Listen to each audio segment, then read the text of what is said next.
I never thought my own daughter would call me a burden. At 76, I believed I'd earned the right to age with dignity in my own home, surrounded by memories of my late husband Tom and the life we built together. Instead, I found myself living in Claire's sterile house, relegated to the smallest bedroom, my presence barely tolerated. The morning everything changed, I was dusting the crystal wedding frame that held our 1967 photograph, Tom's gentle smile frozen in black and white, beside my radiant young face.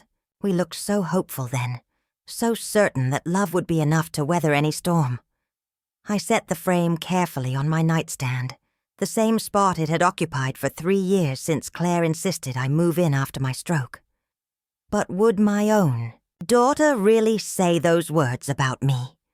Before we jump back in, tell us where you're tuning in from. And if this story touches you, make sure you're subscribed because tomorrow I've saved something extra special for you. I had been living in Claire's house for 3 years, 2 months, and 16 days. Not that I was counting. But when your world shrinks to the confines of someone else's spare bedroom, you tend to notice the passage of time differently. My old library reading chair sat pushed against the far wall, looking as displaced as I felt.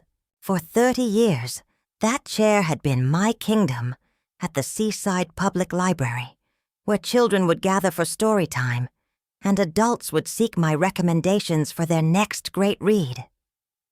Now it served as little more than a place to fold Claire's laundry. The morning routine never varied. I would wake at 6:30, dress quietly so as not to disturb anyone, and make my way to the kitchen to prepare breakfast. Claire liked her coffee strong and her eggs over easy, just like her father used to make them, though she never acknowledged the similarity. Julian, my 17-year-old grandson, would stumble down the stairs 20 minutes later, his dark hair tousled from sleep, looking so much like Tom at that age it made my chest tight. Lila, 13 and perpetually dramatic, would appear last, usually complaining about something her mother had or hadn't done. "Good morning, Grandma," Julian would say, and he meant it. Of all of them, he was the only one who still looked at me like I was a person rather than an obligation. We would sit together at the breakfast table talking about his art projects or the books he was reading, while Claire rushed around gathering her real estate files, and Lila scrolled through her phone with the intensity of a scholar studying ancient texts. Claire worked for Henderson Properties, one of the larger real estate firms on the Oregon coast. She specialized in vacation rentals and retirement communities, which I found ironic given how little patience she had for actual retirees.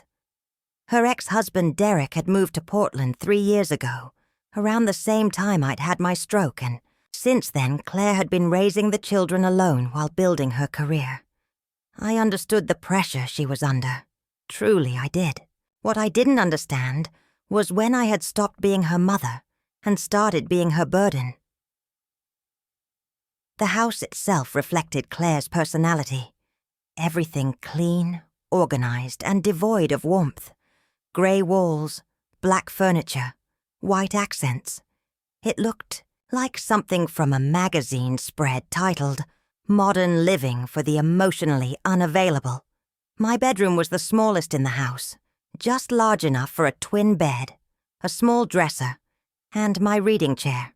I had asked if I could hang some of my photographs on the walls, pictures of Tom and me from our travels, images of Claire as a child, memories of the life I'd built before this strange epilogue began. Claire had said it would interfere with the aesthetic flow of the space. My own house, the one Tom and I had bought in 1971, sat empty just 12 blocks away. After my stroke, Claire had insisted it was too much for me to maintain, too dangerous for someone in my condition.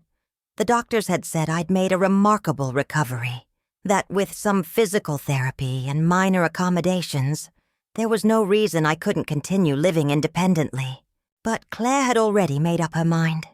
She'd had the utilities transferred to her name, ostensibly to help manage my affairs, and gradually my independence had been transferred along with them. I missed everything about that house. The way the morning light streamed through the kitchen window, warming the yellow walls Tom had painted the summer before he died. The garden where I'd grown tomatoes and herbs for 43 years. The front porch where I'd sit with my coffee and watch the neighborhood children walk to school. Most of all, I missed feeling like I belonged somewhere, like my presence was, wanted rather than merely tolerated. The neighborhood children had always been special to me. Tom and I had never been able to have more children after Claire, though we'd tried for years. Something about complications during her birth, the doctors had said, though they'd never been entirely clear about the details. So I'd channeled my maternal instincts into my work at the library and into loving the children who lived around us. There was something profound about watching them grow up, seeing shy kindergartners transform into confident high school graduates, knowing that somewhere in their development you'd played a small but meaningful role. Mrs. Yvonne Greeley, my neighbor of 23 years, still checked on my empty house twice a week.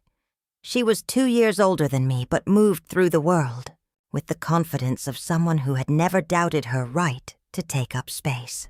Yvonne had been widowed 8 years ago when her husband Frank died of lung cancer, but she'd never considered moving in with her children.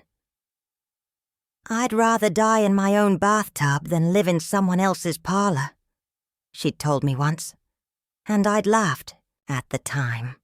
Now I understood what she meant.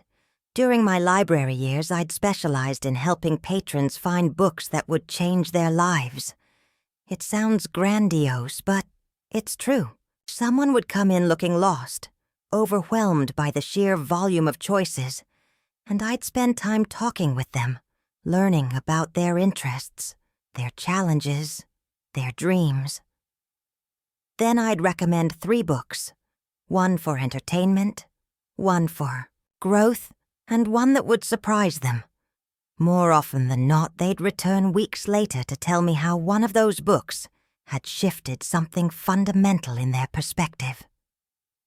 Claire had never understood this aspect of my work. To her, I'd just been checking out books and collecting overdue fees. She'd encouraged me to retire early, suggesting that I was getting too old to relate to young patrons, though I was only 68 at the time and had never felt more connected to the community I served. Looking back, I think she was already planning my gradual diminishment, preparing the ground for the day when she would need to take control of my life. Tom would have hated seeing me like this. He'd been a gentleman, but he'd had strong opinions about dignity and self-determination. He'd taught high school English for 34 years, and his classroom had been filled with students who felt overlooked or undervalued by other adults. He had a gift for seeing potential where others saw problems, for treating teenagers like the complex, capable human beings they were, rather than the inconveniences many adults considered them to be. "Everyone deserves to feel essential," he used to say. "The moment you start treating someone like they're disposable, you've lost something fundamental about what it means to be human." I thought about that phrase often as I folded laundry in my reading chair, as I prepared meals that no one thanked me for, as I sat quietly in the living room while Claire and the children discussed their lives as if I weren't there. When had I stopped being essential? When had I become disposable? The stroke had been mild, more of a warning than a catastrophe. I'd been in my garden, deadheading the roses, when I'd felt a strange tingling in my left hand. By the time the ambulance arrived, the symptoms had largely subsided, but the doctors had insisted on keeping me for observation. 3 days in the hospital, followed by 2 weeks of physical therapy, and I'd been back to my normal self. But those 3 days had been enough for Claire to swoop in and rearrange my entire existence. It's just temporary, she'd said when she'd moved me into her house. Just until we're sure you're stable. 3 years later, temporary had become permanent, and stable had become irrelevant. I was as healthy as any 76-year-old had a right to expect. But Claire had convinced herself, and anyone who would listen, that I was one step away from another medical crisis. It was easier for her to believe I was fragile than to admit she'd taken control of my life because it suited her financial and emotional needs. Julian knew the truth. He'd started visiting me regularly after school, sitting in my reading chair while I occupied the small wooden stool and from my old vanity. He would tell me about his day, show me his sketches, ask my opinion about books he was reading for English class. Sometimes I would catch him looking around my tiny room with a confused expression, as if he were trying to understand how someone who had once commanded such respect and authority could be contained in such a small space. "Do you ever miss your house, Grandma?" he'd asked me once. "Every day," I'd told him honestly. But missing something and being able to change it are two different things. He'd nodded with the seriousness of someone much older than 17. "That doesn't seem fair." "Fairness is a luxury you lose when you get old," I'd replied. Though even as I said it, I wondered if that was really true, or just something I'd been telling myself to make the situation more bearable. The plan was radical, probably foolish, and possibly the most important thing I would do in the final chapters of my life.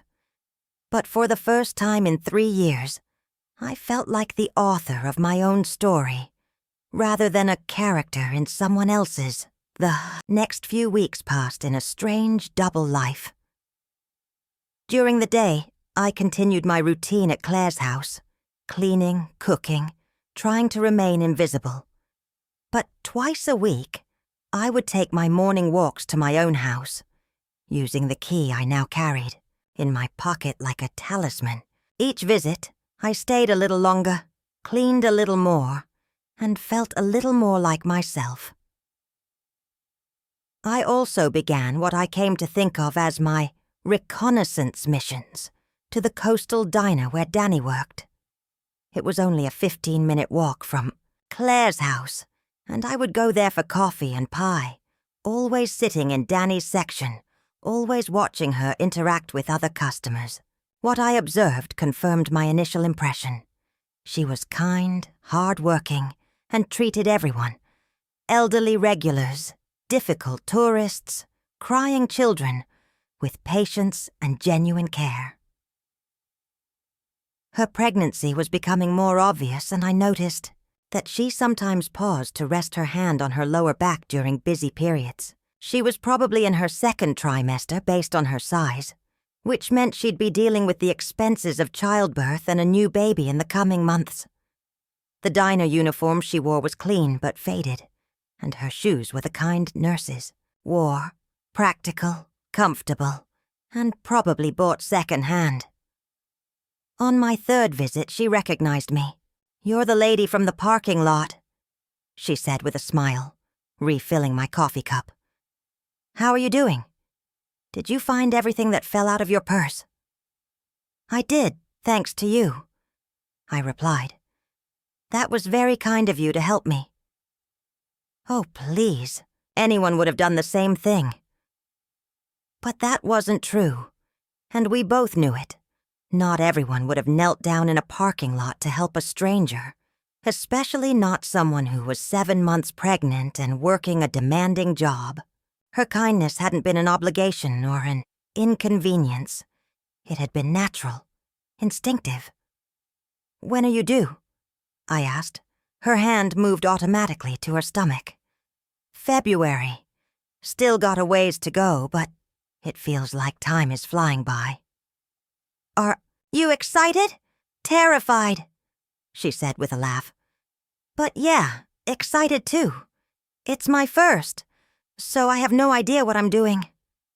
I've been reading every book I can find about babies and childbirth, but I feel like you can't really prepare for something like this, you know?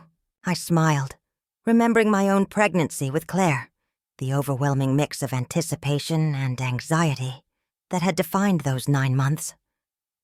You'll figure it out. Mothers always do. I hope so. My mom, well, she's not really in the picture anymore, so it's going to be just me and the baby.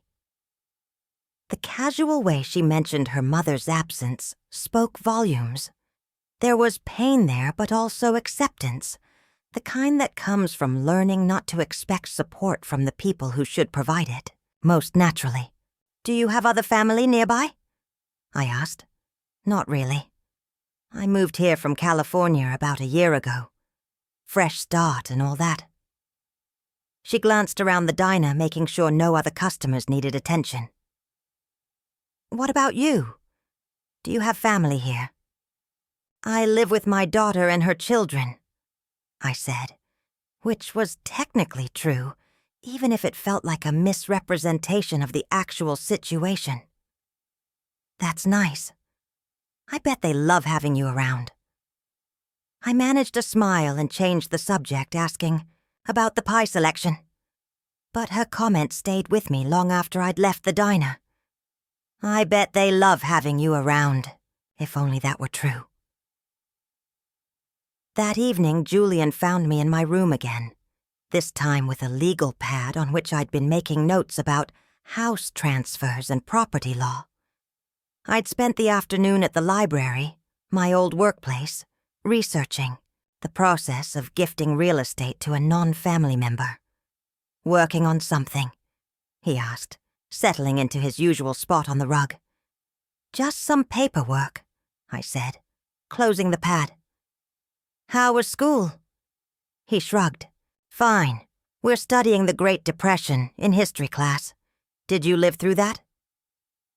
I was born in 1947, so no. But my parents did. They used to tell me stories about rationing and victory gardens, and how everyone had to pull together to get through it. It sounds terrible. Parts of it were. But my parents always said there was something beautiful about how people took care of each other during that time. Neighbors sharing what they had. Communities coming together to help families who were struggling. Hardship has a way of bringing out the best in people sometimes, Yulia nodded thoughtfully. I've been thinking about what you said the other day, about fairness being a luxury you lose when you get old. Do you really believe that? I looked at this boy who was becoming a man, who still believed that the world should make sense, that justice should prevail, that good people should be rewarded and protected. I didn't want to be the one to disillusion him, but I also didn't want to lie. I think fairness is something you have to create for yourself, I said finally.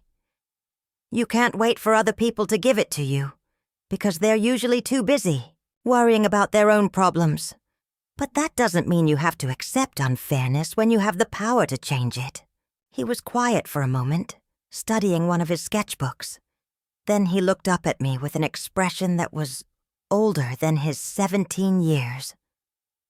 Are you going to do something about Mom? The question caught me off guard. What do you mean? I hear. Things, Grandma. I know she doesn't think you should be living on your own. But I also see how unhappy you are here. And I don't think it's fair for her to make decisions about your life without asking what you want. I reached over and took his hand, marveling at how much it looked like Tom's had at that age. Long fingers, strong but gentle, capable of creating beautiful things. Your mother loves me, I said. She's trying to do what she thinks is best, but what do you think is best? It was such a simple question, but no one had asked it in 3 years. Not the doctors after my stroke. Not Claire when she'd moved me into her house. Not the social worker who'd done the intake assessment. Not even Mrs. Greeley, who'd simply assumed that living with family was automatically better than living alone. Think I'd like to have some choices, I said. I think I'd like to feel useful again. I think I'd like to wake up in the morning and have something to look forward to." Julian squeezed my hand. "Then you should do something about it." That night I called Mrs. Greeley. "Iris, dear, how are you holding up over there?" she asked in her no-nonsense way. "I'm fine, Yvonne. I was wondering if you could help me with something." "Of course. What do you need?" "I want to have the house appraised, quietly. And I need the name of a lawyer who specializes in property transfers." There was a long pause. "Are you thinking of selling?" "I'm thinking of giving it away." Another pause, longer this time. "To Claire?" "No, to someone who needs it more than she does." "Well," Yvonne said finally, "that's either the most generous thing I've ever heard, or the most foolish. Either way, I respect your right to do it. Let me make some calls." By the end of the week, I had an appointment with a lawyer named David Chen, whose office was in the next town over. I also had an appraiser scheduled to visit the house on Tuesday morning, while Claire was at work. The wheels were in motion, and for the first time in years, I felt like I was driving my own life, instead of being a passenger in someone else's.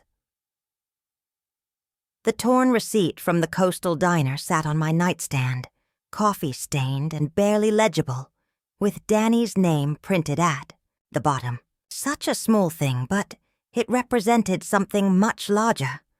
The possibility of connection, of kindness between strangers, of second chances. I had given Claire the first 25 years of her life, devoted myself to raising her into a strong, independent woman. Now I was going to give Danny something different. Not motherhood, but opportunity. Not care, but freedom. Tom's journal lay open beside the receipt, turned to a page from 1995. Iris reminded me today that love isn't always about holding on. Sometimes it's about letting go. Sometimes it's about giving someone the space to become who they're meant to be, even if that means they don't need you anymore. I was about to find out if I was brave enough to take my own husband's advice. The appraiser arrived at my house on Tuesday morning at 9 o'clock sharp. Robert Martinez was a soft-spoken man in his 50s who moved through the rooms with quiet efficiency, measuring, photographing, and making notes on his tablet. I followed him at a distance, watching him evaluate the life Tom and I had built together. "This is a beautiful home," he said, as he examined the hardwood floors in the living room. "These are original, aren't they? 1940s? 1938, I corrected. We refinished them ourselves in 1978. He nodded approvingly. "The maintenance has been excellent. Someone's taken very good care of this place." I thought of Mrs. Greeley, faithfully tending to the property for 3 years, and felt a wave of gratitude for her steadfast friendship. The final appraisal came in higher than I'd expected. $340,000. In today's market, my little house was worth more than Tom and I had paid for it 6 times over. It represented a lifetime of careful savings, home improvements, and the simple appreciation that comes from being in the right place at the right time. For Danny, it would mean security for her and her child that money couldn't buy. The truth was, I was beginning to feel like a ghost in my own life, a pale shadow of the woman who had once guided children toward their first great literary adventures, who had built a marriage based on mutual respect and shared dreams, who had raised a daughter to be strong and independent. That woman seemed to have disappeared sometime between the hospital bed and Claire's spare room, leaving behind only an elderly stranger who was tolerated rather than loved, managed rather than respected. But ghosts, I was beginning to realize, have certain advantages. They can move through the world unnoticed, observing and listening without being seen. And sometimes, if they're patient enough, they can find ways to affect the world of the living in ways no one expects. It was a Tuesday morning in late September when I overheard the phone call that changed everything. I had been dusting the living room, moving carefully around Claire's collection of glass figurines that seemed to serve no purpose other than to collect dust and create more work for the person responsible for cleaning them. Claire was in the kitchen, and I could hear her, voice clearly through the open doorway, though I wasn't intentionally eavesdropping. At least, not at first. "I don't know how much more of this I can take, Sarah," she was saying to her friend. "It's been 3 years and she's not getting any more independent. If anything, she's becoming more needy." I froze, my dustcloth suspended over a particularly elaborate glass swan. She was talking about me. "No, she's not that bad physically," Claire continued. "The doctors say she's fine, but she just doesn't seem to want to take care of herself anymore. And Julian keeps asking why she can't move back to her own house, which makes me feel like the bad guy." There was a pause as Sarah responded, and I found myself holding my breath. "Exactly." Claire's voice rose slightly. "And it's not like I can date or have any kind of life with her always here. She doesn't say anything, but I can feel her watching, judging everything I do. It's like having a disapproving mother-in-law who never leaves." Another pause. I set down the dustcloth and moved closer to the doorway, my heart pounding in my chest. "The thing is, Sarah, she's become a burden. I hate saying it out loud, but it's true. I love her. But this arrangement isn't working for anyone. She's not happy. I'm not happy. And the kids are starting to feel the tension. But what am I supposed to do? Put her in a nursing home? She'd never forgive me." Burden. The word hit me like a physical blow, knocking the air from my lungs. I gripped the doorframe to steady myself, feeling as though the floor had shifted beneath my feet. My own daughter, the child I had raised alone after Tom died, the woman I had supported through her divorce and helped with the children whenever she asked, considered me a burden. I know, Claire was saying. "I'm being selfish, but I'm 48 years old and I feel like my life is on hold. I can't even bring someone home without worrying about what she'll think. And she has opinions about everything. How I parent the kids, how I keep house, what I watch on television. She doesn't say much, but those little sighs and looks speak volumes." I backed away from the kitchen, my legs unsteady, and made it to my bedroom before the tears came. I sat on the edge of my narrow bed, staring at the wedding photograph of Tom and me, and tried to process what I had just heard, not just the words themselves, but the casual way Claire had spoken them, as if my entire existence had been reduced to a problem to be managed rather than a relationship to be cherished. That evening, I sat in my reading chair and pulled out Tom's journal, something I hadn't done in months. He had been a thoughtful man, always writing down his observations about life, teaching, and the human condition. I opened to a page I had read many times before, one of his entries from 1994, 2 years before he died. Iris and I were talking today about what it means to live with dignity. He had written in his careful handwriting, "She's worried about getting old, about becoming a burden to Claire. I told her that dignity isn't something that can be taken from you. It's something you either claim or surrender. The people who love you don't see you as a burden. They see you as family. And if someone does see you as a burden, then perhaps the relationship needs to be examined, not your worth as a human being." I closed the journal and held it against my chest, feeling Tom's presence in the room with me.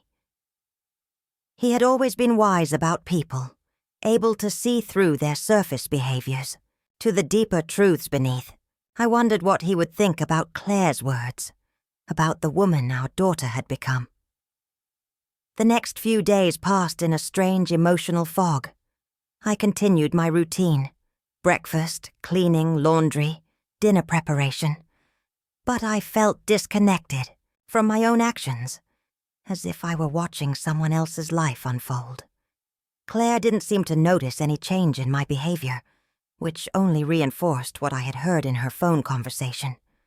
I truly had become invisible to her, a piece of furniture that occasionally required maintenance. Julian, however, was more observant. He found me in my room Thursday evening, sitting in my chair with Tom's journal in my lap. "Are you okay, Grandma?" he asked, settling cross-legged on my small rug. "You seem different lately." I looked at this boy who was becoming a man, who still saw me as a person worth caring about, and felt a wave of gratitude that nearly brought me to tears again. "I'm fine, sweetheart," I told him, "just thinking about some things." "Want to talk about it?" I considered telling him what I had overheard, but that seemed unfair. He shouldn't have to carry the weight of knowing how his mother really felt about me. Instead, I asked him about his art project, and he spent the next hour showing me sketches he'd made of various neighborhood scenes. His talent was remarkable, his ability to capture not just the physical details of a place, but its emotional essence. "This one's my favorite," he said, showing me a drawing of an elderly woman sitting on a front porch, surrounded by plants and looking out at a street full of children. It took me a moment to realize it was me, sitting on the porch of my old house, the way I used to do every morning with my coffee. "When did you draw this?" I asked. "Last week. I was walking by your house and remembered how you used to sit there. I always liked that, seeing you there when I walked to school. It made the neighborhood feel safer somehow." I studied the drawing, more carefully, seeing myself through his eyes. In his rendering, I wasn't diminished or invisible.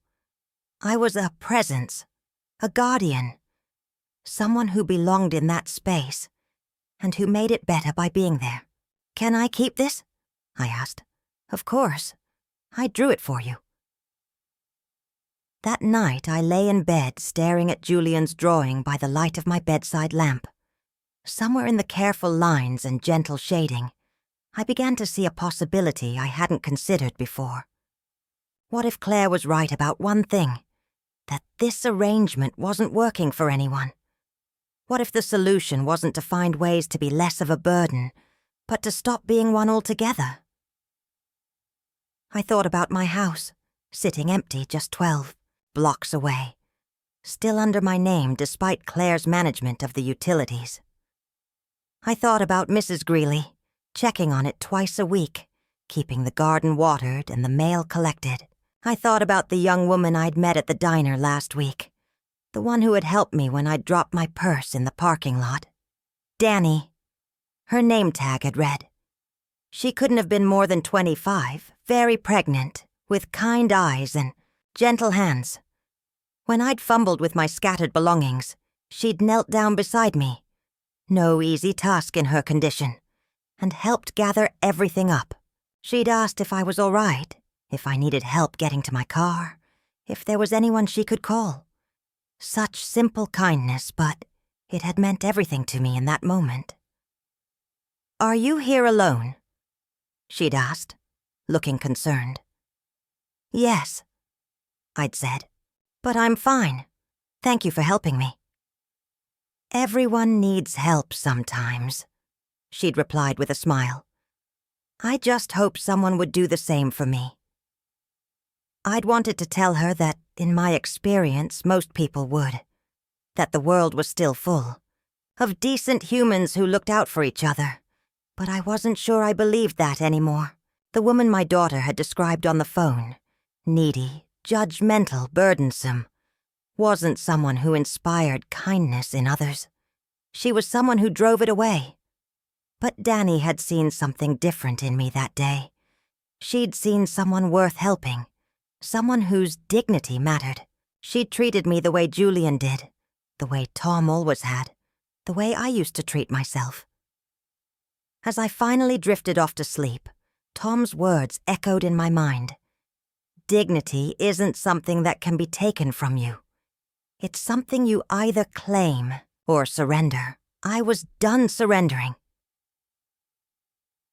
The next morning, I made a decision that would have seemed impossible just days before.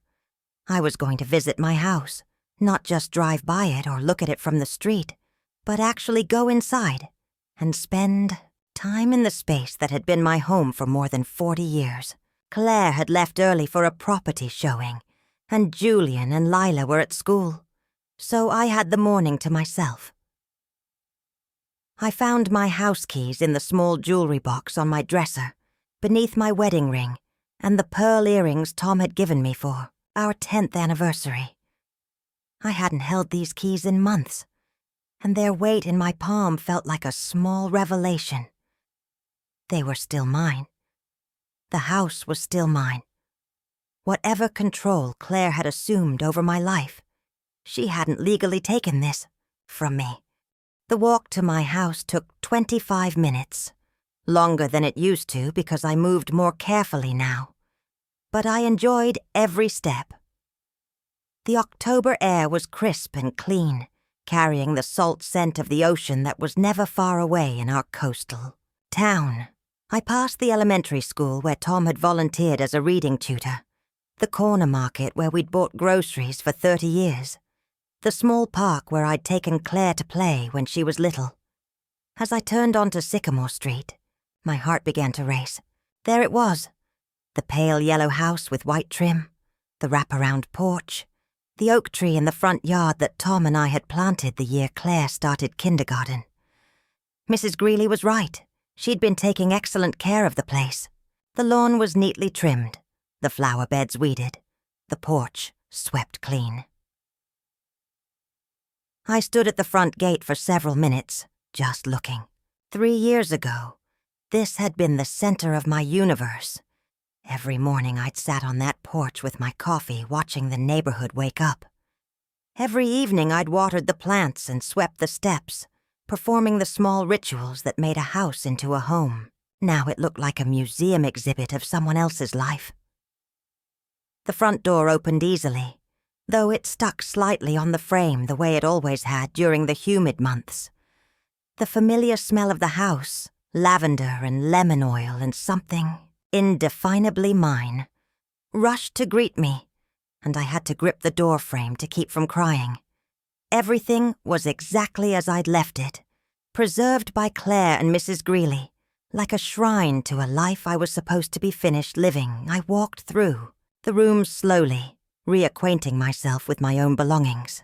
The kitchen where Tom and I had cooked together every Sunday, where I'd taught Claire to make pancakes and helped her with homework at the small table by the window. The living room where we'd entertained friends, where I'd read countless books, in my favorite armchair, not the library chair that now sat in Claire's spare room, but the deep blue recliner that had molded itself to my body over decades of use. In the master bedroom, I sat on the edge of the bed where Tom and I had shared. 31 years of marriage. The quilt on top was one I'd made myself, a wedding ring pattern in blues and yellows that had taken me 2 years to complete. Claire had wanted to donate it to charity when I moved out, saying it was too old-fashioned for her house. I'd insisted on keeping it here, and now I was grateful for that small act of preservation.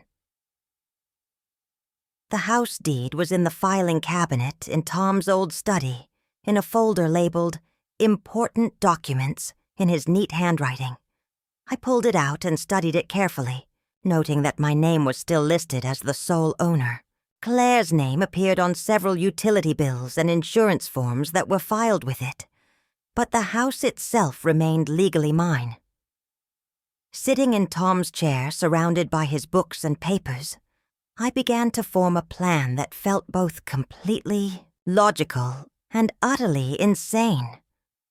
What if I stopped being Claire's burden by removing myself from her life entirely?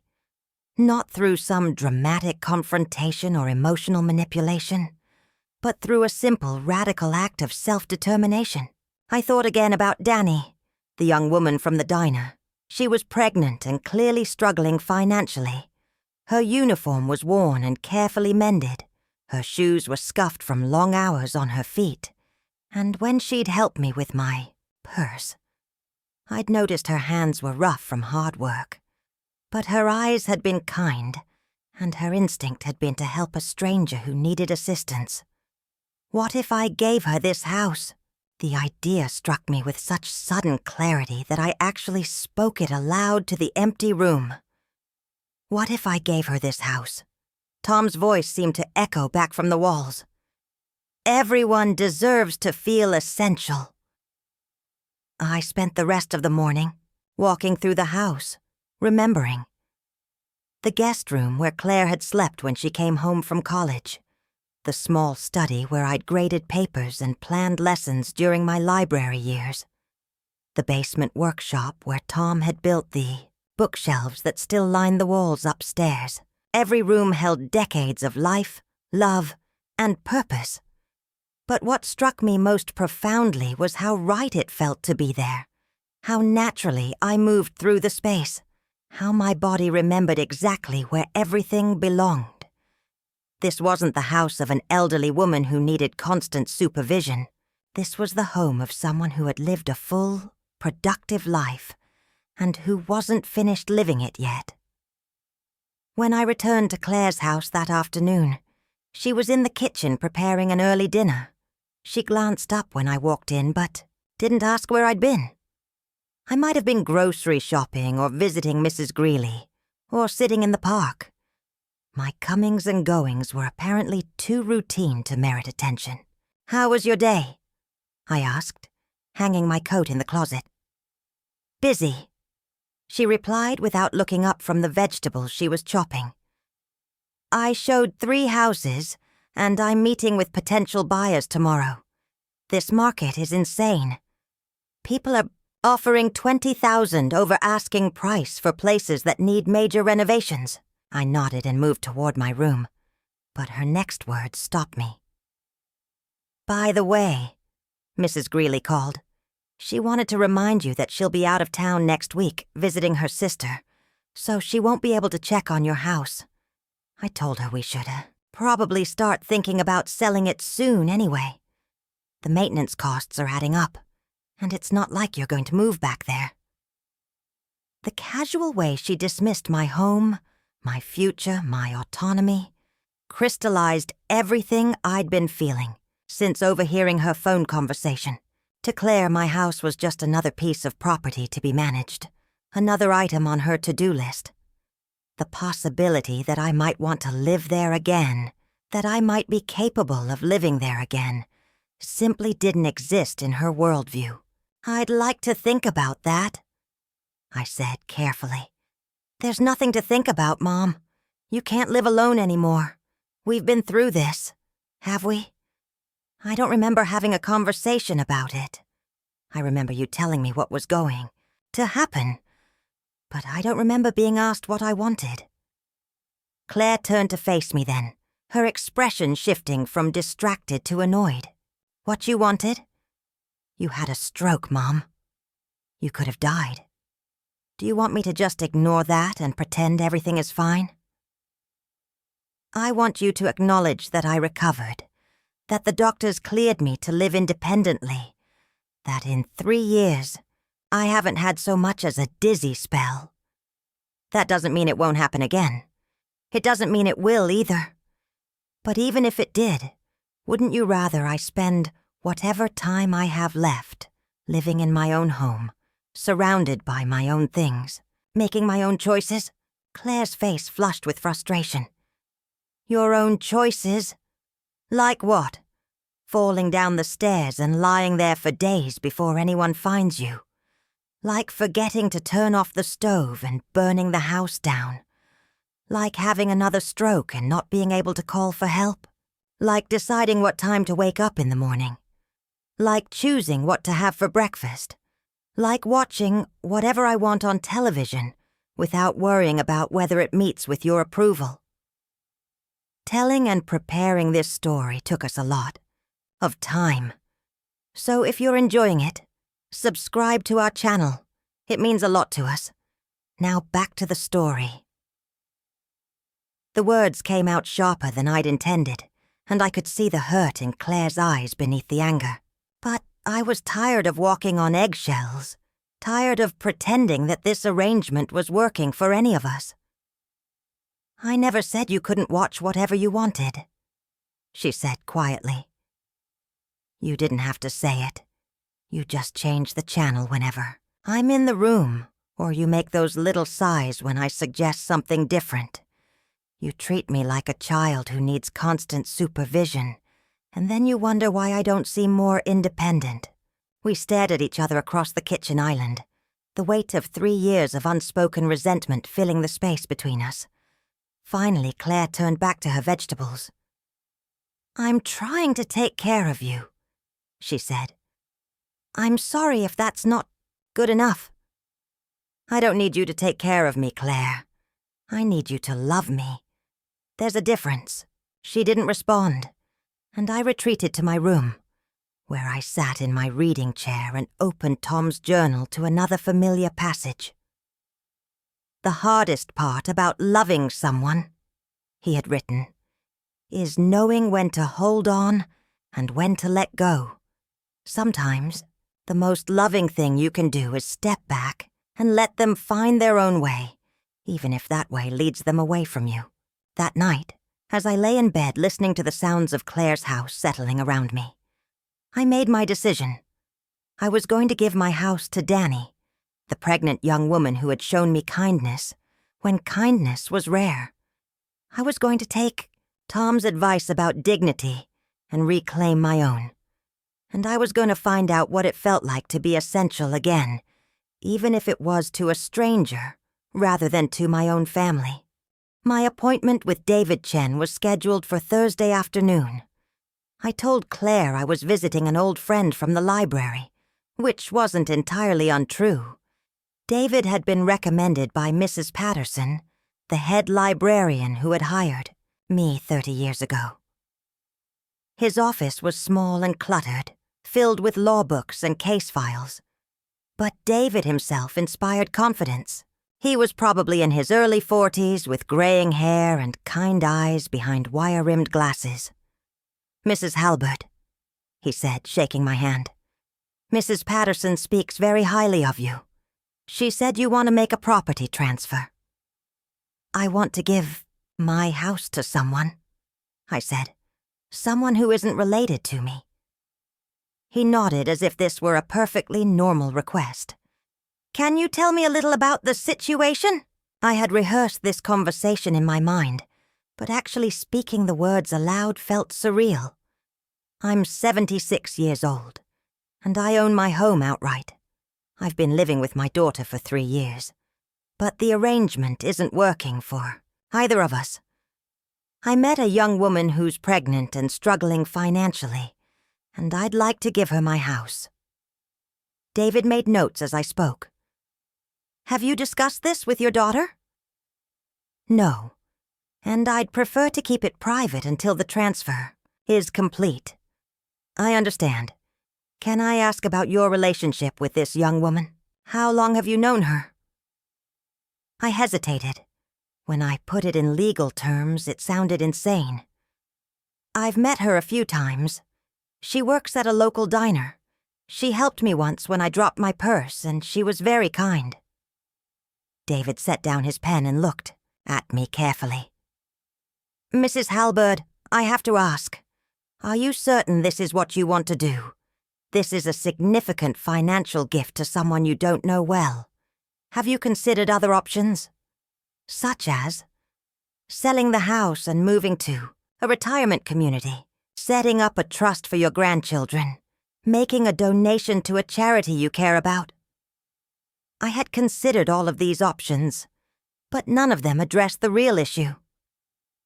"Mr. Chen, I don't need the money from selling my house. I have adequate retirement savings and Social Security. My grandchildren will inherit whatever I have when I die, which should be sufficient for their college expenses. And I've already made provisions for charitable donations in my will. Then why this particular gift to this particular person? It was a fair question, and I tried to find words that would make sense to a stranger. Because she treated me like a human being when my own family treats me like a problem to be managed. Because she's young and pregnant and working hard to build a life for herself and her child. Because I have something she needs, and giving it to her will make me feel useful again. David was quiet for a moment, then nodded slowly. Those are good reasons. Let me ask you this. Are you of sound mind? Are you under any duress or pressure from anyone? Are you taking any medications that might affect your judgment? I'm of perfectly sound mind. I'm not under any pressure. Quite the opposite, actually.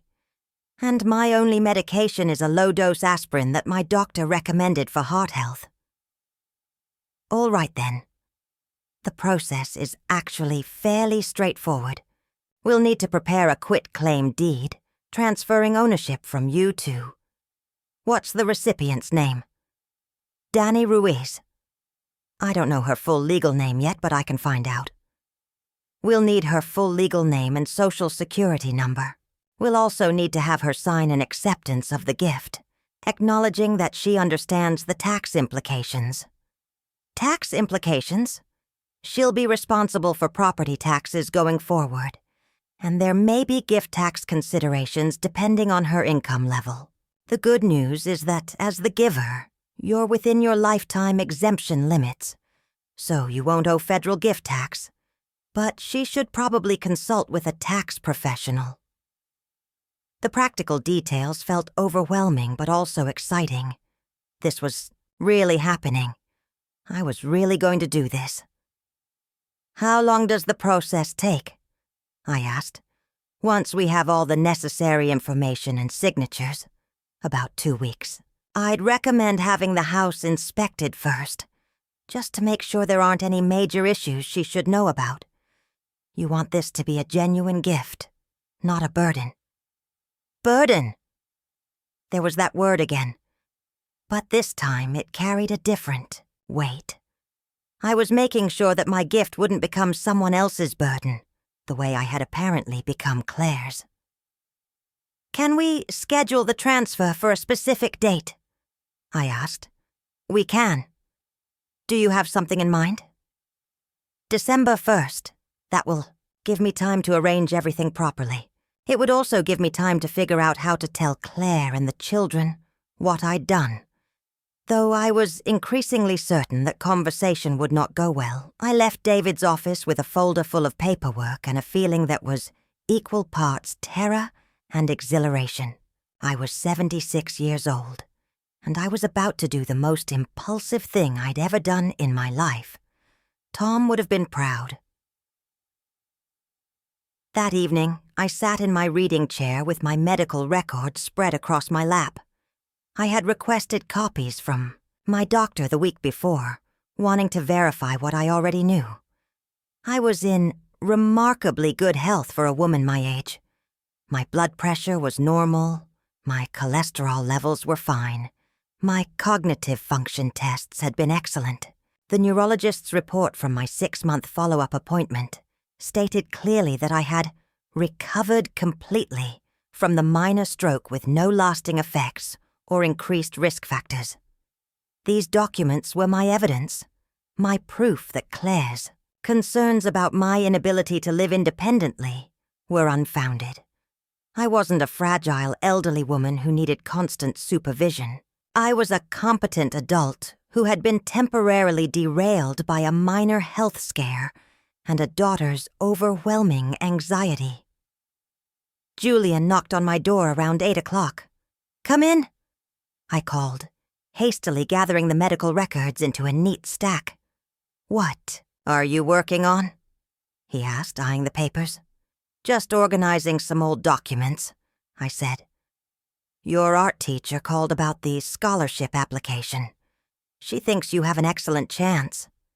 His face lit up. "Really? She said that? She did. She said your portfolio is one of the strongest she's seen in years.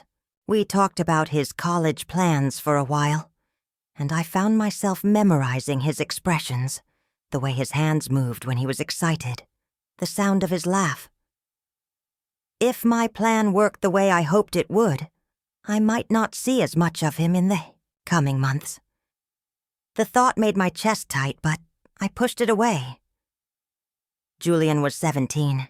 He'd be leaving for college soon anyway, and maybe, once I was living independently again, our relationship would be stronger rather than weaker. "Grandma," he said as he got up to leave, "can I ask you something?" "Of course. Are you planning something? You seem different lately. Not sad different, but like you're keeping a secret." I looked at this perceptive young man who saw so much more than the adults around him and made a decision.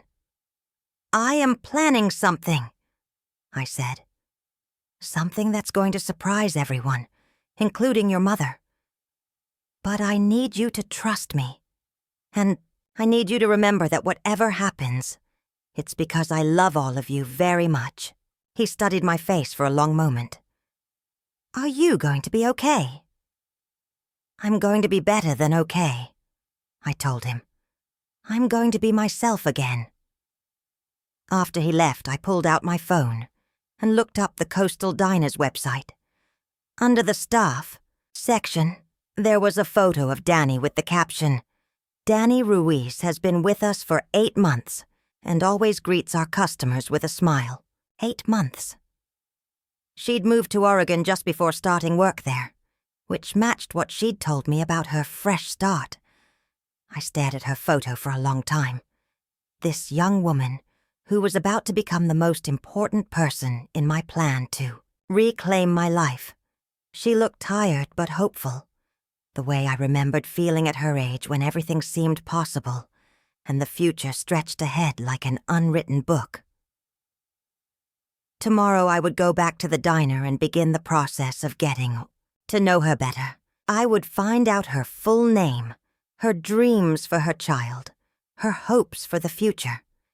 And then I would give her the most extraordinary gift I had to offer, a chance to build the life she wanted without having to worry about having a roof over her head.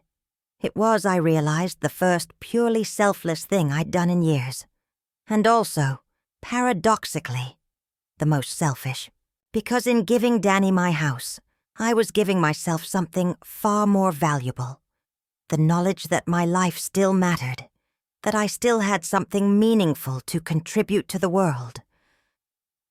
The medical records sat on my nightstand like evidence, in a trial I was building against my own invisibility. Soon, very soon, I would stop being a burden and start being essential again. The next 3 weeks passed in a carefully orchestrated ballet of preparation and secrecy. I visited the diner, regularly, always sitting in Danny's section, gradually building what I hoped looked like a natural friendship. I learned that her full name was Daniela Maria Ruiz, that she was 24 years old, and that she'd moved to Oregon from Fresno after leaving what she carefully described as a bad situation. "I wanted somewhere quiet," she told me during one of our conversations. "Somewhere I could raise a baby without drama, you know. My ex he wasn't a good person, and my family took his side when I left, so I figured it was better to start over completely." The parallels to my own situation weren't lost on me. Both of us displaced from the lives we'd built, both of us trying to create something new from scratch. The difference was that she was 24 with everything ahead of her, while I was 76 with most of my chances already used up. Except for this one. David Chen had prepared all the paperwork for the property transfer, pending verification of Danny's identity and her agreement to accept the gift. The house inspection had revealed only minor issues, a slow drip in the bathroom faucet, some weather stripping that needed replacement, a few loose fence posts, nothing that couldn't be fixed easily, And I'd already arranged for the repairs to be completed before the transfer date. Mrs. Greeley had become my co-conspirator, though she still thought I was making a mistake. You could sell that house and live very comfortably for the rest of your life, she said as we sat in her kitchen sharing tea and gossip. Why give it away to a girl you barely know? Because living comfortably isn't the same as living meaningfully, I told her, and because she needs it more than I need the money. What about Claire? What about the children? Don't they deserve to inherit something? They'll inherit my savings, my personal belongings, and the knowledge that their grandmother did something good with her final years. That seems like enough to me. Yvonne shook her head but didn't argue further. She'd been my friend for too long to doubt my judgment completely, even when that judgment seemed questionable. The hardest part was maintaining my normal routine at Claire's house while planning my exit strategy. I had quietly begun sorting through my belongings, deciding what to take with me and what to leave behind. The reading chair would come with me, along with Tom's journal, my wedding photograph, and a few other treasures. Everything else could stay. Claire had never liked my old-fashioned decorating style anyway. I had also been researching apartments for seniors, though I was particular about what I wanted. Not a retirement community with organized activities and communal dining, but a simple one-bedroom place where I could live independently while still having access to medical care if needed. I found the perfect option: Seaside Gardens, a small complex just 4 blocks from my house, with a waiting list that would put me in an apartment around the 1st of January. The timing was perfect. I would give Danny the house in December, move into my own apartment in January, and start the new year as an independent woman again. The plan had an elegant symmetry that appealed to my librarian's love of organization. Julian continued to sense that something significant was happening, but he didn't press for details. Our evening conversations became more precious to me as December 1st approached. I found myself wanting to give him advice about college, about relationships, about the importance of treating people with dignity, regardless of their age or circumstances. Remember, I told him one evening as we looked through his latest sketches, everyone has a story worth knowing. Some of the most interesting people I've met have been the ones other people overlook. Elderly customers at the library, shy, teenagers, immigrants learning English. If you take the time to really listen to someone, you'll always learn something valuable.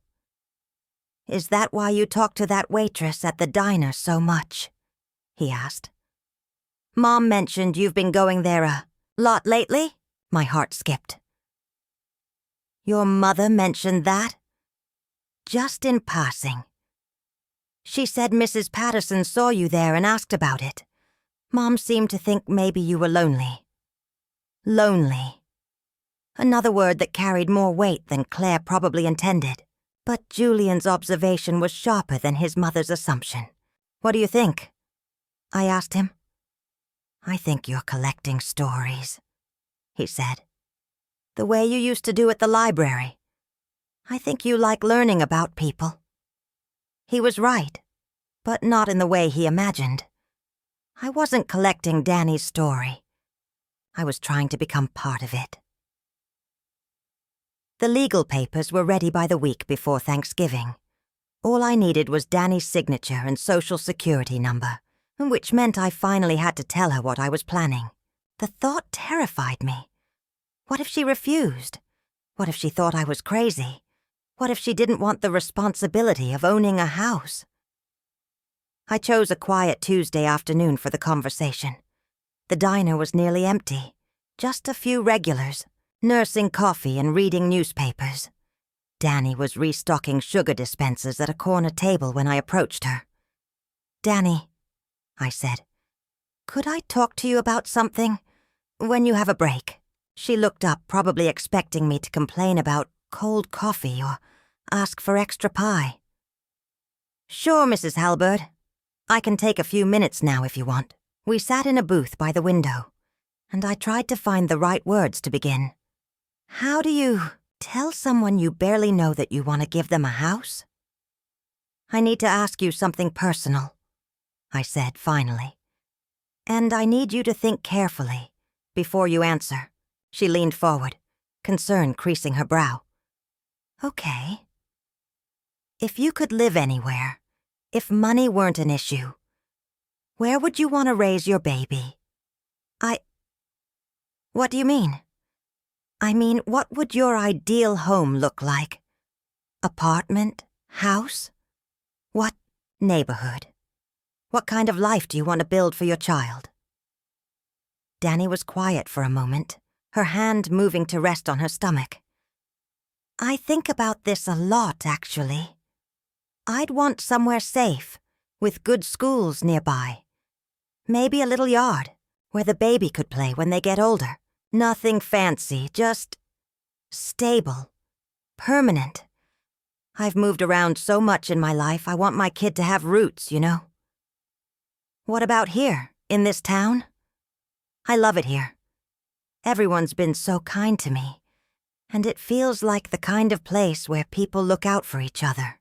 But realistically, I'll probably need to find something cheaper when the baby comes. My apartment is tiny, and I can't afford much more on what I make. This was my opening. I took a deep breath and made the leap. What if I told you I have a house I'd like to give you? She stared at me blankly. What? I own a house here in town. 3 bedrooms, big yard, good neighborhood. I'd like to give it to you, as a gift. I don't understand. Give it to me? Like, let me rent it? No, give it to you. Sign the deed over to your name. Make it yours. Danny's eyes widened, and I could see her trying to process what I was saying. Mrs. Halberd, I can't accept something like that. That's crazy. Houses cost hundreds of thousands of dollars. It's my house, and I can give it to whoever I want. I want to give it to you. But why? You don't even know me. I had anticipated this question, but answering it honestly meant revealing more about my situation than I'd planned to share. Because you helped me when I needed help, and you didn't have to. Because you're young and pregnant and working hard to build a good life for your child. Because I have something you need, and giving it to you will make me happy. I can't, she said, shaking her head. It's too much. There has to be a catch. No catch. The house is paid for. You'd be responsible for property taxes and maintenance, but those costs are manageable. I'd help you understand everything you need to know. Tears started forming in her eyes. Why would you do this for me? I reached across the table and took her hand. Because everyone deserves a chance to build the life they want. Because kindness should be rewarded. Because I'm old enough to know what really matters. And what really matters is making sure good people have opportunities to do good things. I need to think about this, she whispered. Of course you do. Take all the time you need. But Danny. She looked up at me. Don't say no because you think you don't deserve it. You do. I left her sitting in that booth, staring out the window with wonder and confusion written across her face. The seed was planted. Now I had to wait to see if it would grow. That night, I lay in bed thinking about the moment when Danny truly understood what I was offering her. The disbelief, the gratitude, the fear. I remembered feeling all of those emotions when Tom first told me he loved me, when the doctor told me I was pregnant with Claire, when the library offered me my first full-time position. Life-changing moments always feel surreal at first, like they're happening to someone else. In exactly 1 week, I would find out if Danny was brave enough to accept the most extraordinary gift she'd ever been offered, and I would find out if I was brave enough to follow through with the most extraordinary gift I'd ever given. The legal papers sat in my purse like a loaded gun. December 1st was coming, and with it, the moment when I would either reclaim my agency or discover that I'd lost my nerve entirely. Either way, my life as Claire's burden was about to end. Danny called me 3 days later, on Friday afternoon. I was in the kitchen preparing dinner when my phone rang, and I nearly dropped the pot I was stirring when I heard her voice. "Mrs. Halbert, it's Danny. From the diner?" "Of course, dear. How are you?" I've been thinking about what you said. About the house. Could we maybe meet somewhere and talk about it more? I have so many questions." My heart began racing. "Absolutely. When would be good for you?" "I'm off work tomorrow at 3. Could you meet me at the coffee shop on Main Street?" "I'll be there." I hung up and stood in the kitchen, holding the phone, against my chest, and trying to calm my breathing. This was really happening. In less than 24 hours, I would either convince a young woman to accept my house or discover that my plan had been a beautiful impossibility. The next afternoon, I arrived at the coffee shop 15 minutes early, choosing a quiet table near the back where we could talk privately. Danny arrived exactly on time, looking nervous and slightly overwhelmed. She ordered herbal tea and sat across from me, her hands wrapped around the warm cup. "I haven't been able to think about anything else," she said without preamble. "I keep thinking this has to be some kind of joke, or there's something you're not telling me." "I understand your skepticism," I said. "If someone had made me this offer when I was your age, I would have assumed there was a catch, too. So there really isn't one. You just want to give me a house? For free?" "For free. I've brought some paperwork so you can see that this is legitimate." I pulled out the folder David Chen had prepared, with copies of the deed, the appraisal, and the transfer documents. "This is my house. I've owned it for 47 years. It's worth about $340,000, and I want to sign it over to you." Danny stared at the papers as if they were written in a foreign language. "I don't understand why you're doing this." I had spent days rehearsing this conversation, but now that the moment was here, I found myself telling her the complete truth rather than the sanitized version I'd planned. Because I'm 76 years old, and I've been living with my daughter for 3 years since I had a minor stroke. She thinks she's taking care of me, but what she's really doing is erasing me. I'm treated like a burden rather than a person, and I've decided I'm not going to accept that anymore. "So, you're giving away your house out of spite?" "No. I'm giving away my house because I want to do something meaningful with what time I have left. I want to help someone who deserves help. I want to feel useful again."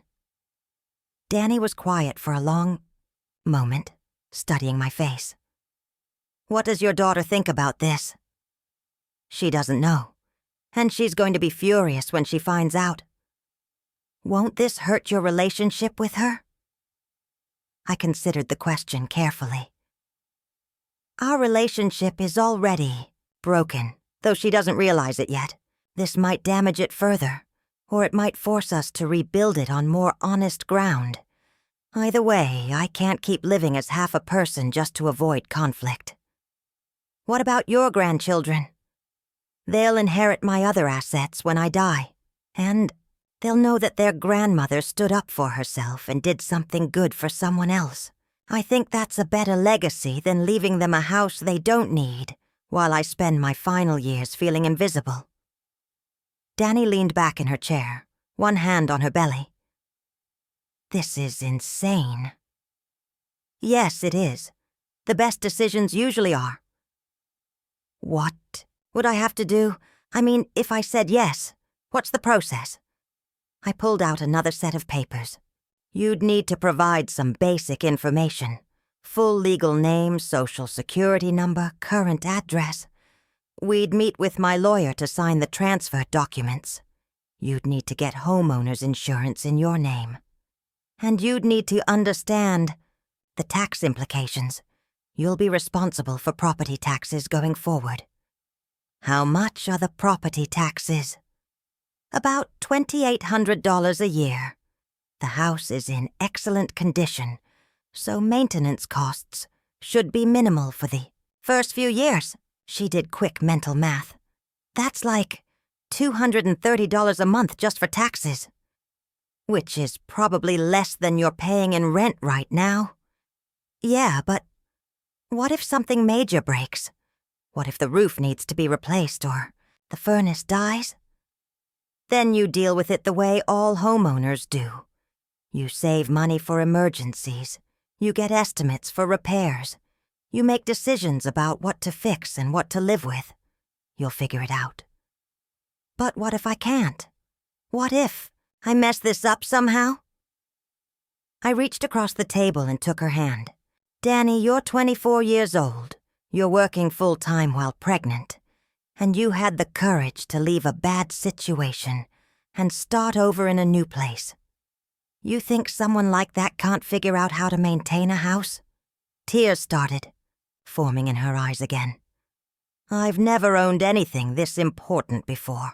I don't know if I'm ready for that kind of responsibility. None of us are ready for the important things when they happen. We just do our best and hope it works out. She wiped her eyes with the back of her hand. Can I see it? The house? Of course. When would you like to go? Now? If that's okay?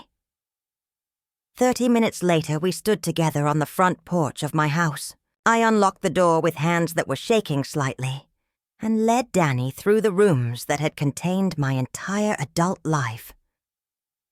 She moved through the space slowly, touching surfaces, looking out windows, opening closets. In the kitchen, she ran her fingers along the countertops Tom and I had installed during our renovation in 1985.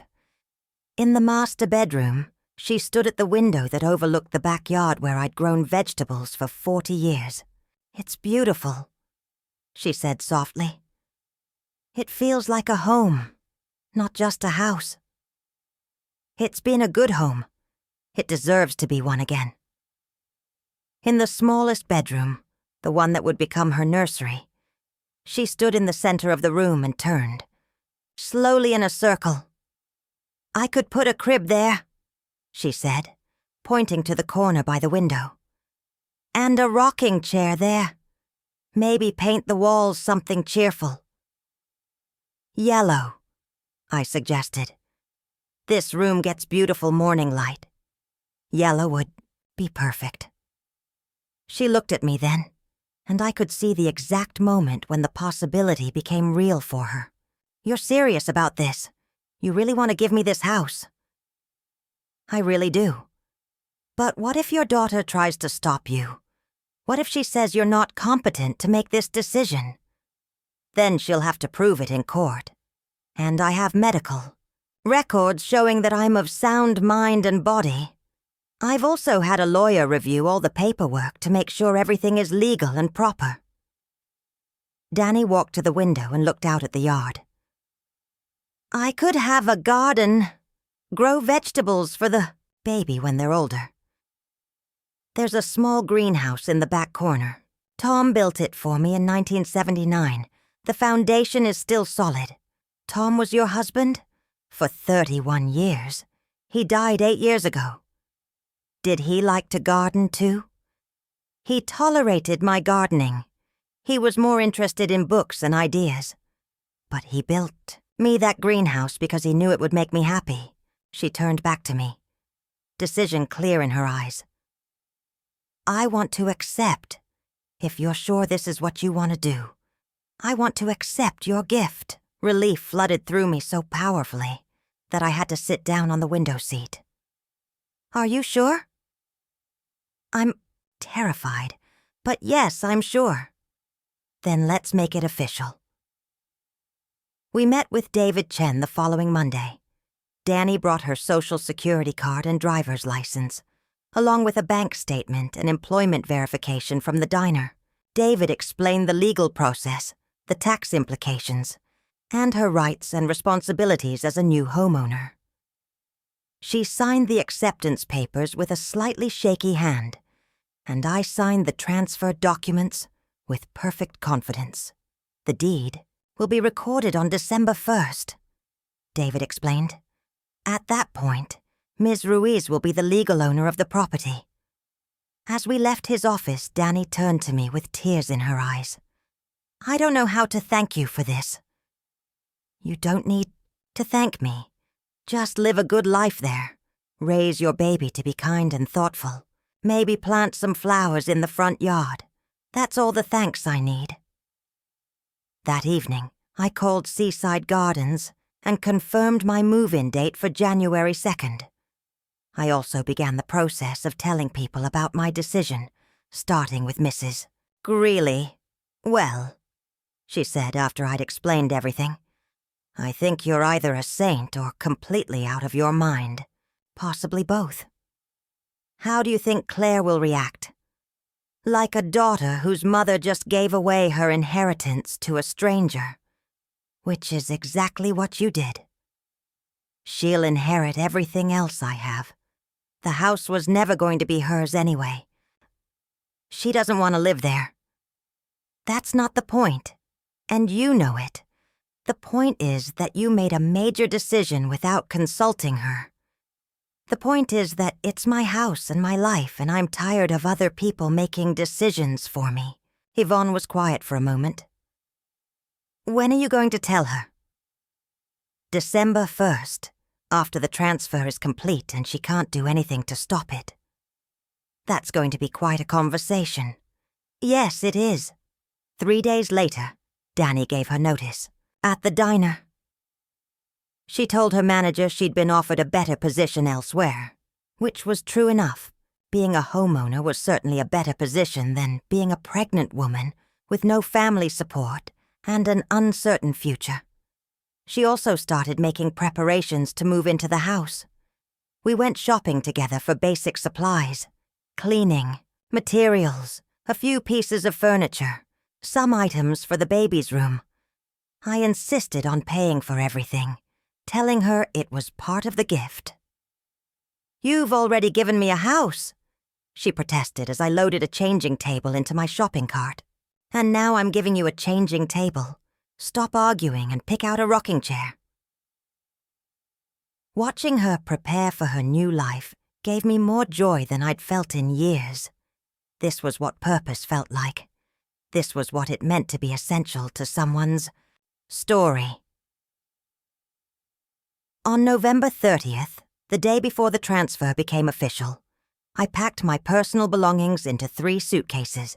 Everything I truly needed could fit in the back of Mrs. Greeley's car. Everything else was just furniture and dishes and books that Claire could keep or donate as she chose. Tomorrow I would give Danny the keys to her new home. Tomorrow I would tell Claire what I'd done. Tomorrow my life as a burden would officially end, and my life as an independent woman would begin again. I was 76 years old, and I was about to find out what it felt like to be reborn. December 1st dawned clear and cold, with frost covering the windows of Claire's house like delicate lacework. I woke before anyone else, as had become my habit, and sat in my reading chair watching the sunrise paint the sky in shades of pink and gold. Today was the day everything would change. I had decided to wait until after Claire came home from work to tell her about the house. I wanted the transfer to be completely final, legally recorded and irreversible, before I revealed what I'd done. It was cowardly, perhaps, but also practical. Claire couldn't argue with a fait accompli the way she could argue with a plan. At 10 o'clock, I walked to my house to meet Danny and David Chen for the key exchange. The paperwork had been filed that morning, and according to the county recorder's office, Daniela Maria Ruiz was now the official owner of 12 and 47 Sycamore Street. Danny was waiting on the front porch when I arrived, looking nervous and excited. She wore a blue dress that accommodated her growing belly, and her hair was pulled back in a neat ponytail. In her hands, she held a small gift bag. "I brought you something," she said shyly. "It's not much, but I wanted to give you something to remember today." Inside the bag was a small ceramic mug with "World's Best Grandmother" painted on the side in cheerful yellow letters. "I know you're not technically my grandmother," she said quickly, "but you're doing something for me that I always wished a grandmother would do. You're believing in me when no one else does."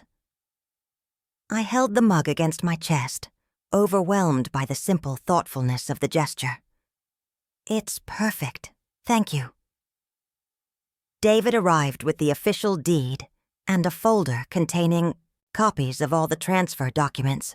We stood in the living room where Tom and I had celebrated birthdays and anniversaries, where I'd read bedtime stories to a young Claire, where I'd spent countless quiet evenings reading and planning library programs. "Mrs. Halbert," David said, "formally, do you hereby transfer ownership of this property to Ms. Daniela Ruiz, free and clear of all encumbrances?" "I do." "Ms. Ruiz, do you accept ownership of this property and all associated responsibilities?" "I do," Danny said, her voice barely above a whisper. "Then congratulations. The house is officially yours." I handed Danny the keys, the front door key, the back door key, the garage key, the mailbox key. The weight of them in her palm seemed to surprise her. "I can't believe this is real," she said. "It's real. You're a homeowner." We walked through the house together one last time, and I pointed out practical details she'd need to know. Where the water shut-off valve was located, how to reset the circuit breaker, which windows stuck in humid weather. But mostly, I just watched her begin to see the space as hers. In the kitchen, she opened all the cabinets and drawers, familiarizing herself with the layout. In the master bedroom, she stood at the window and looked out at her yard. In the smallest bedroom, she measured the space where the crib would go. "The previous owner left some furniture," I told her, gesturing toward the guest room, where I'd moved a few pieces she might find useful. "A dresser, a desk, some bookshelves. Feel free to keep whatever you want and donate the rest. The previous owner was very generous," she said with a smile. Before I left, I gave her one final gift, an envelope containing $5,000 in cash. "For emergencies," I said when she tried to refuse it. "Home repairs, medical bills, whatever comes up. Every homeowner needs an emergency fund." I don't know what to say. Say you'll be happy here. Say you'll raise your baby to be kind to elderly, people who need help in parking lots. She laughed and hugged me carefully, mindful of her pregnancy. "I promise." I walked home slowly, savoring what I knew would be my last peaceful hour for quite some time. Claire's car was in the driveway when I arrived, which meant she'd come home early from work. That was either very good timing or very bad timing, depending on how I looked at it. I found her in the kitchen standing at the island with her laptop open and papers spread around her. She looked up when I walked in, and I could tell immediately that something was wrong. "Where have you been?" she asked, her voice tighter than usual. "I had some errands to run." "Why?" "Mrs. Patterson called from the library. She said she'd heard a rumor that you were giving your house away to some stranger. I told her that was ridiculous, that you would never do something like that without discussing it with me first." My heart began to race, but I kept my voice steady. "Mrs. Patterson always did like to gossip. So it's not true?" I looked at my daughter, this woman I'd raised, loved, sacrificed for, and who now saw me as nothing more than a problem to be managed, and made my choice. Actually, it is true. I signed the deed over to someone else this morning. Claire stared at me as if I'd announced I was joining the circus. What? I gave my house to a young woman named Danny Ruiz. She's pregnant and working as a waitress, and she needed a safe place to raise her child. You gave away your house? To a stranger? Yes. Mom, that's insane. You can't just give away a $300,000 house to someone you don't know. What were you thinking? I was thinking that it's my house and my decision. I was thinking that I wanted to do something meaningful with my life instead of just waiting around to die in your spare bedroom.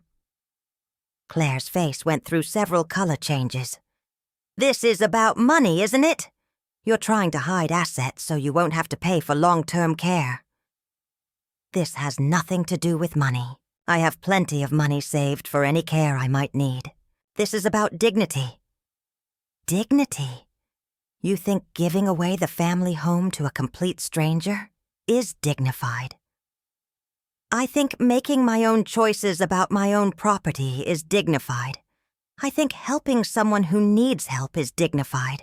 I think refusing to be treated like a burden is dignified. The word hung in the air between us like a challenge. Claire's eyes widened as she realized what I'd said. A burden? Who said you were a burden? You did. 3 weeks ago, on the phone with Sarah. She's become a burden. I don't know how much more of this I can take. Claire's face went pale. You heard that? I heard it, and it broke my heart. But it also opened my eyes. You're right. This arrangement isn't working for either of us. So I've decided to stop being your burden. Mom, I didn't mean... Yes, you did. And maybe you were right to feel that way. Maybe I have become a burden. But the solution isn't to pretend otherwise. The solution is to change the situation. Claire sat down heavily in one of the kitchen chairs. What situation? Where are you going to live? I've rented an apartment at Seaside Gardens. I move in January 2nd. An apartment? Mom, you can't live alone. What if you have another stroke? Then I'll deal with it, the way millions of other elderly people deal with medical emergencies, the way I dealt with your father's death, and your teenage rebellion, and every other crisis life has thrown at me. But you don't have to deal with it alone. That's why you're living here. I looked at this woman who still thought she was rescuing me, who genuinely believed that her supervision was a gift rather than a prison. Claire, sweetheart, living here isn't protection. It's erasure. You've spent 3 years treating me like a child who can't be trusted to make her own decisions. You've made me invisible in my own life. That's not true, isn't it? When was the last time you asked my opinion about anything important? When was the last time you treated me like an adult whose thoughts and feelings mattered? She was quiet for a long moment, and I could see her trying to process what I was saying. Finally, she looked up at me with tears in her eyes. I was trying to take care of you. I know you were. But taking care of someone and controlling them aren't the same thing. You can love someone without managing every aspect of their existence. Julian appeared in the kitchen doorway, drawn by the sound of raised voices. What's going on? Claire turned to him with desperation in her voice. Your grandmother gave away her house to a stranger. Julian looked at me with something that might have been pride. The waitress from the diner? You knew about this? Claire asked. I knew Grandma was planning something. I didn't know what. And you didn't think to tell me? It wasn't my secret to tell, Julian said simply. And honestly, Mom, I think it's kind of amazing how many people our age would have the courage to do something like that. Claire stared at her son as if he'd betrayed her. You think this is a good idea? I think Grandma has the right to make her own choices. And I think maybe it's time we started treating her like an adult instead of like someone who needs constant supervision. The kitchen fell silent except for the sound of Claire crying. I wanted to comfort her, but I also knew that this conversation needed to happen, that these truths needed to be spoken. "I'm not doing this to hurt you," I said finally.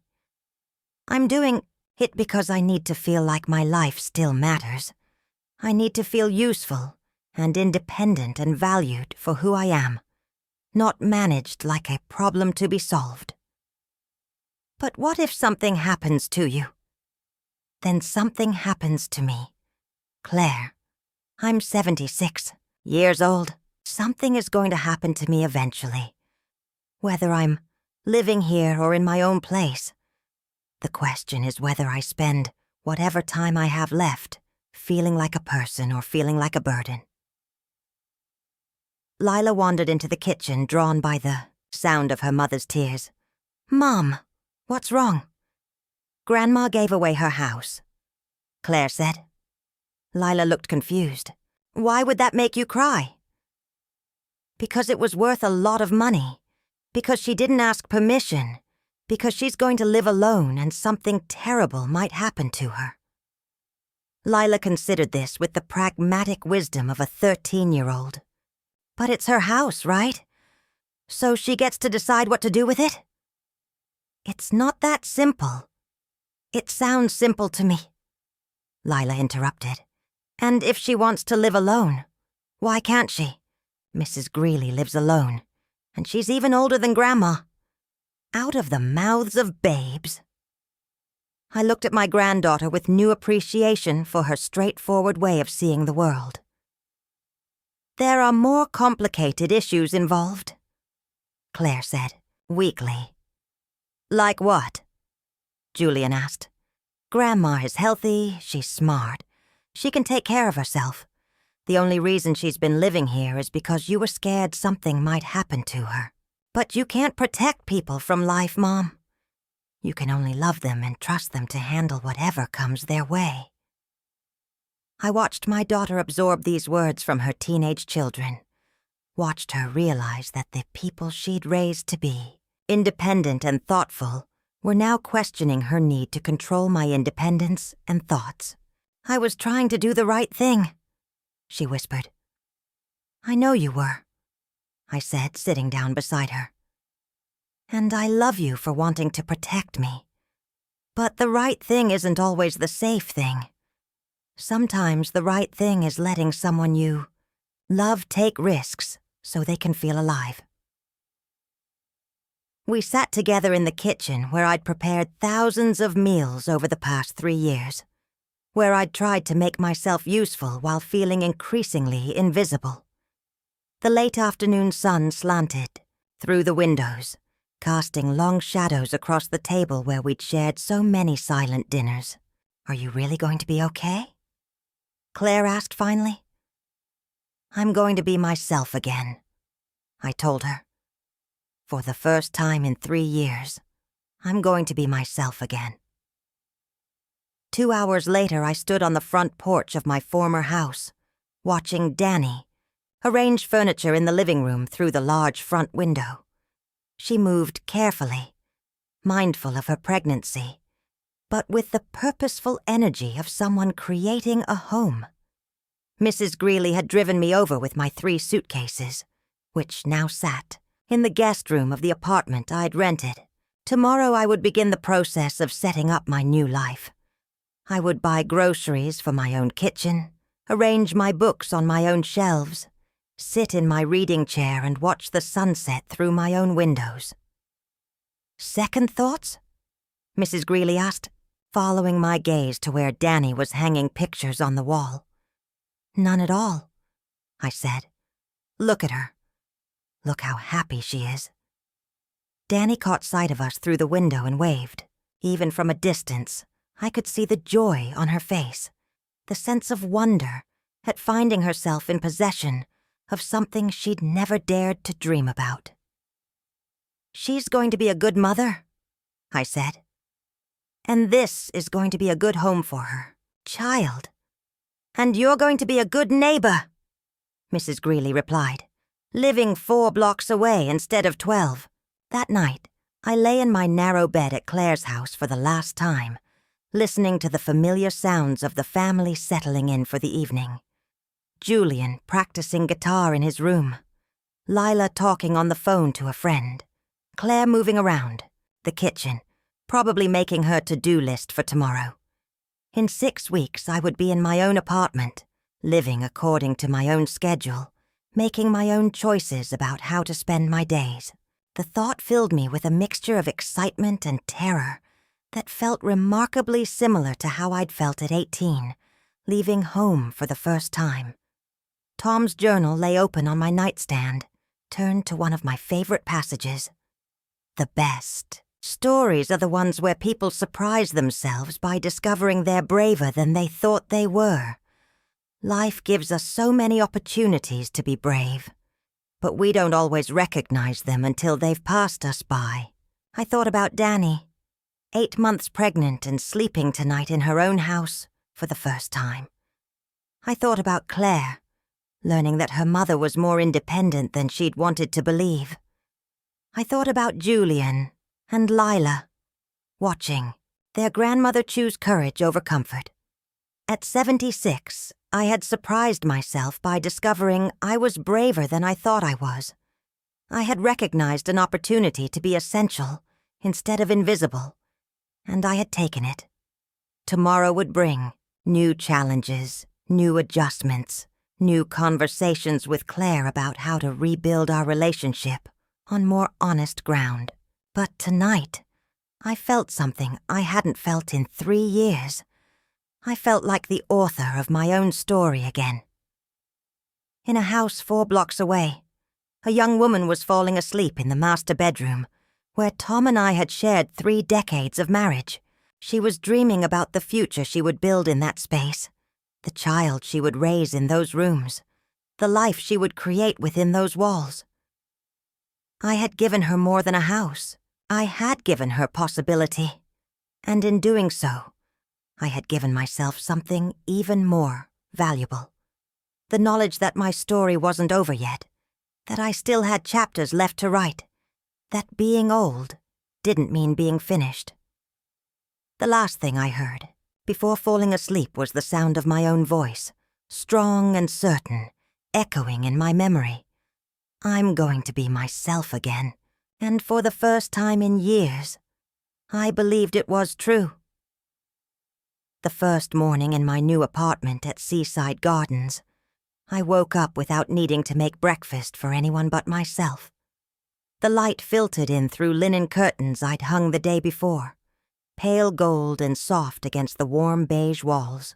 There was no distant sound of Claire rushing through the kitchen, no sigh of disapproval if I forgot to unload the dishwasher, no tension humming beneath the surface of every interaction.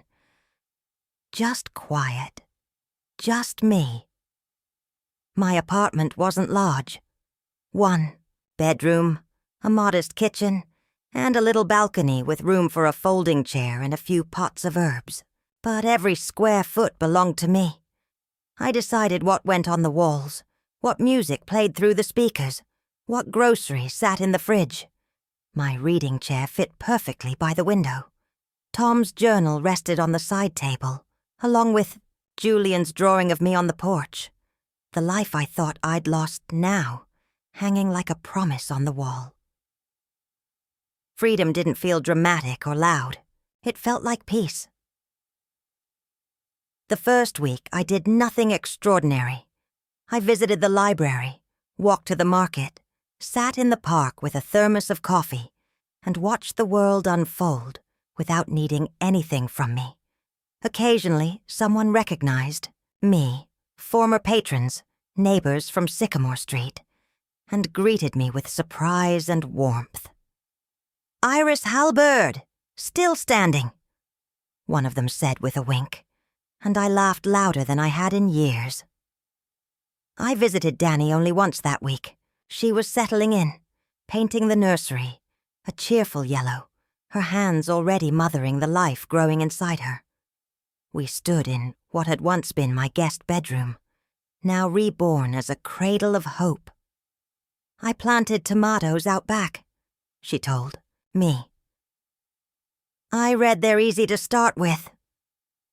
"They are," I said, smiling, "and forgiving.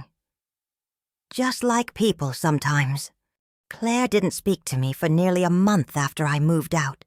She dropped Julian off at my apartment once, and I could see in her stiff posture and clipped words that the betrayal still burned hot in her chest. But I didn't apologize. Not because I didn't care, but because I finally did. Then one afternoon she showed up alone. No warning. Just a soft knock in her face at my door, hesitant and weather-worn. "I brought lemon bars," she said. "Your favorite." I let her in. We sat quietly at the small kitchen table. I brewed us tea. We didn't talk about the house. We didn't talk about Danny. We talked about the flowers in bloom, the way the sky looked before a storm. And then she asked softly, "Was I really so terrible to live with?" I thought about lying, but I'd had enough of shrinking truths. "You weren't terrible," I said. "You were overwhelmed, and I became a mirror you didn't want to look into. But I needed more than a room and a roof. I needed to feel like I still mattered." She nodded, eyes glistening. "I didn't know how to do both. Care for you and not lose myself. You weren't supposed to," I said. "That was never your job." She left with a hug, not perfect, but human, healing like old wallpaper peeled back to find light underneath. Months passed. Danny gave birth to a baby girl, Lucia Grace, under a rain-swept Oregon sky. I was there, not by blood, but by choice. Julian painted a portrait of the baby, and I framed it in the living room. My old house glowed anew. My daughter and I were speaking again. My story, once unraveling, had found its weaver's hands. Sometimes giving something away is the surest way to get yourself back. Up next, we have 2 more incredible stories that are waiting for you. Just click the image you want to watch, and it will take you there. If you enjoyed this video, make sure to subscribe. It would mean a lot.